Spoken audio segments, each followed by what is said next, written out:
காமாக்கியா அஸ்ஸாம் தலைநகர் கவுகாத்தியிலிருந்து 12 கிலோமீட்டர் தூரத்தில் நீலாச்சல் என்ற மலை இருக்கு.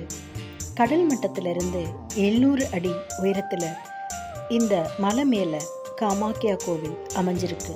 இமயமலைகளில் பரிணாமம் அடைஞ்ச ஒரு முக்கியமான இந்து தாந்திரீக தெய்வம், ஆசையின் அன்பான தெய்வம் அப்படின்னு எல்லாரும் சொல்லுவாங்க. காமாக்கியா உண்மையிலேயே வேறு யாரும் இல்லை அப்படிங்கிறது எல்லாருக்கும் தெரியும். அந்த தாயான தெய்வம் காளி எல்லாமுமான ஞானத்தின் வடிவம்தான். சிவபெருமான் சக்தியின் உடலை வச்சு தாண்டவம் ஆடினப்ப சக்தியோட 51 துண்டுகளில் சக்தி தேவியோட யோனி பகுதி விழுந்த இடம் அப்படின்னு எல்லாரும் சொல்கிறாங்க. இங்கே அம்பு பாச்சி மேளா முக்கிய திருவிழாவாக கொண்டாடப்படுது.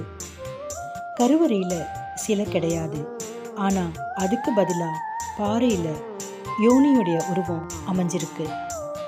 ஒவ்வொரு வருஷமும் ஜூன் 21 முதல் 3 நாட்களுக்கு அம்பு பாச்சி மேளா சிறப்பாக கொண்டாடப்படுது. ஜூன் மாதம் 21ஆம் தேதி கோவில் கருவறை மூடுறதுக்கு முன்னாடி அந்த கருவறையில் ஒரு பெரிய வெள்ளை துணியை வச்சிடுவாங்க. அதுக்கப்புறம் நடை சாத்தப்படும்.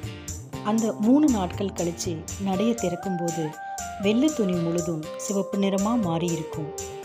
இந்த சிவப்பு நிற துணியை தான் சின்ன சின்ன துண்டுகளாக வெட்டி வரக்கூடிய பக்தர்களுக்கெல்லாம் பிரசாதமாக கொடுக்குறாங்க. இந்த துணிக்கு அம்பு பூச்சி வஸ்திரம் அப்படின்னு பேர். 3 நாட்கள் கழிச்சு அன்னை புதுப்பிக்கப்படுறதா ஒரு ஐதீகம் இருக்கு. இந்த கோவிலை சுற்றி இருக்கிற குளங்கள், ஏரிகள், அதுக்கப்புறம் பிரம்மபுத்திரா நதி அந்த நாட்களில் சிவப்பு நிறமாக காட்சியளிக்கும். இந்த காமாக்கியா தேவியை இரத்தப்போக்கு தேவி அப்படின்னு சொல்கிறாங்க.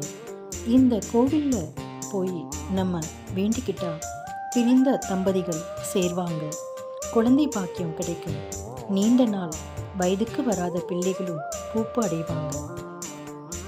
இந்த கோவில் இந்துக்களோட புனித யாத்திரை ஸ்தலமாக இருக்குது.